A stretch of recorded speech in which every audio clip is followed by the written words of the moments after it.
La première lettre émane de monsieur un certain Jack Lang. Je ne sais pas si vous connaissez, vous, en Belgique.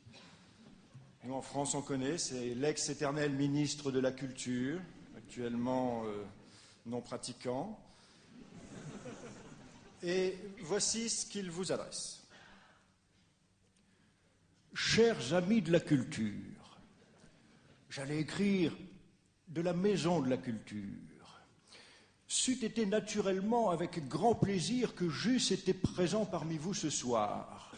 Et j'ose croire qu'il n'ait pas été nécessaire que je le précise pour que vous le sussiez. Malheureusement, mes fonctions gouvernementales ne me le permettent pas, car je dois répondre à l'appel de la France avant de répondre à celui de la Belgique.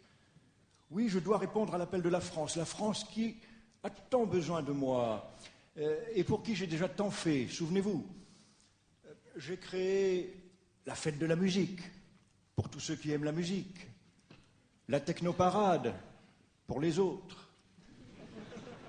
Et je vois qu'on se comprend. J'ai développé le printemps des poètes, pour ceux qui aiment manier la plume, et la gay pride, pour ceux qui préfèrent se la mettre dans le cul. Je vois qu'on se comprend aussi, voilà, c'est très bien. J'ai longtemps donné dans le caviar à Blois et à Paris, avant de faire dans le poisson à Boulogne-sur-Mer, la raie et la morue surtout, bien évidemment. D'ailleurs, quand je suis allé montrer ma face de hareng séché là-bas, beaucoup ont dit que j'allais me faire déboulonner. Eh bien oui, je me suis fait déboulonner et c'est comme ça que j'ai été élu d'ailleurs. Mais si je ne puis être présent parmi vous ce soir, c'est pour une raison que vous n'ignorez sans doute pas et que vous comprenez certainement.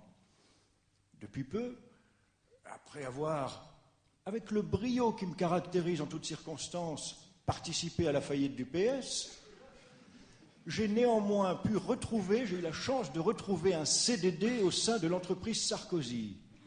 Mais naturellement, je n'ai pas encore assez cotisé pour pouvoir prendre des jours de congé et venir vous voir. Voilà. N'empêche que, voilà néanmoins qui prouve qu'une fois de plus, j'ai bien réussi mon coup. Et cela illustre parfaitement la véracité du dicton qui dit « Au royaume des faux culs, rien ne vaut un bon coup de langue ». Et je vous embrasse au passage.